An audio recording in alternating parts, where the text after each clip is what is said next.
नमस्कार दोस्तों, आपका स्वागत है एडवेंचर नॉलेज टीवी में, जहां हम आपको विज्ञान के बारे में नई नई रोचक जानकारी लेकर आते हैं। तो चलें दोस्तों, इसी क्रम में आगे बढ़ते हैं और जानते हैं एरोरा बोरलिस के बारे में।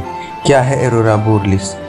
दोस्तों, सामान्य तो आमतौर पर रात के समय या सुबह से ठीक पहले पृथ्वी के दोनों ध्रुवों अर्थात दक्षिणी तथा उत्तरी ध्रुव के आसमान में हरे, लाल और नीले रंग के मिश्रण से उत्पन्न इस प्रकाश को एरोरा कहा जाता है।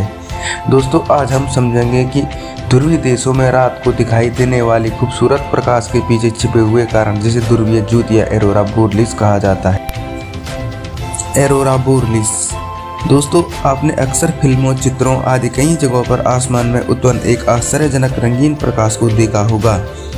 ये प्रकाश पृथ्वी के दोनों ध्रुवों में दिखाई देता है।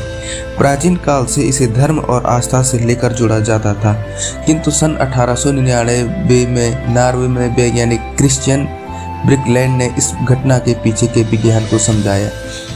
दोस्तों, इस घटना को समझने से पहले आवश्यक है कि आप पृथ्वी तथा सूर्य के बारे में कुछ तथ्यों को जानें। सूर्य दोस्तों, धरती पर ऊर्जा का सबसे बड़ा स्रोत है सूर्य।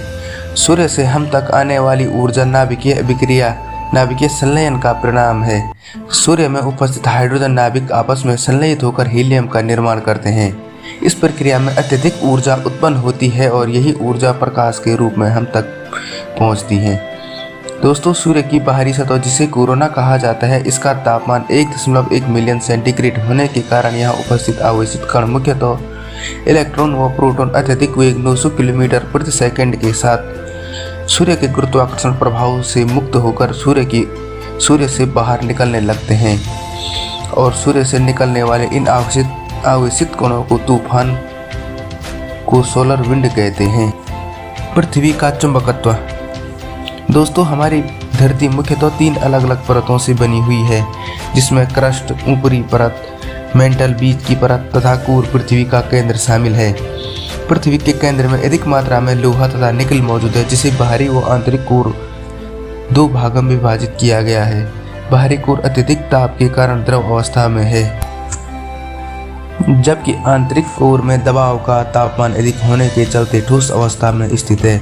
दोस्तों, पृथ्वी का अपनी धुरी पर घूर्णन करने के फलस्वरूप उसकी बाहरी कोर में द्रव अवस्था में तथा निकिल में विद्युत धारा प्रवाहित होने लगती है, जिसके चलते एक चुंबकीय क्षेत्र का निर्माण होता है और संपूर्ण पृथ्वी एक चुंबकीय की भांति व्यवहार करती है। ध्रुवीय ज्योति का कारण दोस्तों, हमने पहले बताया कि सूर्य की सतह से आवेशित कणों का तूफान अंतरिक्ष में अत्यधिक वेग के साथ गति करता रहता है।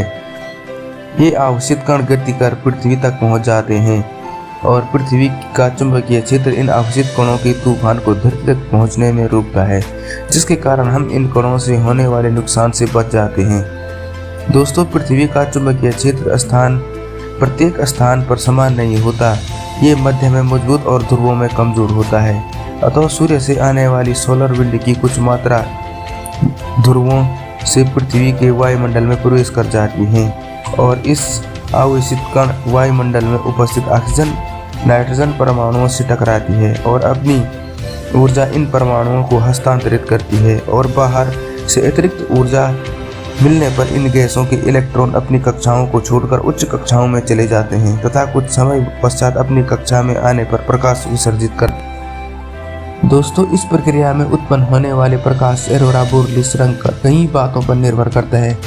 उदाहरण के लिए, ऑक्सीजन 60 मील की ऊंचाई पर पीले रंग तथा हरे रंग का प्रकाश उत्पन्न करता है, जबकि ऊंचाई बढ़ने पर लाल रंग का प्रकाश उत्पन्न करता है। इसके अतिरिक्त आयनित नाइट्रोजन नीला प्रकाश उत्पन्न करता है। ये प्रकाश दोनों ध्रुवों में दिखाई देता है। उत्तर में इसे नॉर्दर्न लाइट या एरोरा बोरलिस और दक्षिण में इसे सदर्न लाइट या एरोरा और ऑस्ट्रेलिस कहा जाता है। दोस्तों, दुनिया भर के पर्यटक कुदरत की इस करिश्मा को, खूबसूरती को देखने के लिए ध्रुवीय देशों में आते रहते हैं। दोस्तों, अगर वीडियो अच्छी लगी तो लाइक करें, शेयर करें और सब्सक्राइब करें। तब तक के लिए धन्यवाद।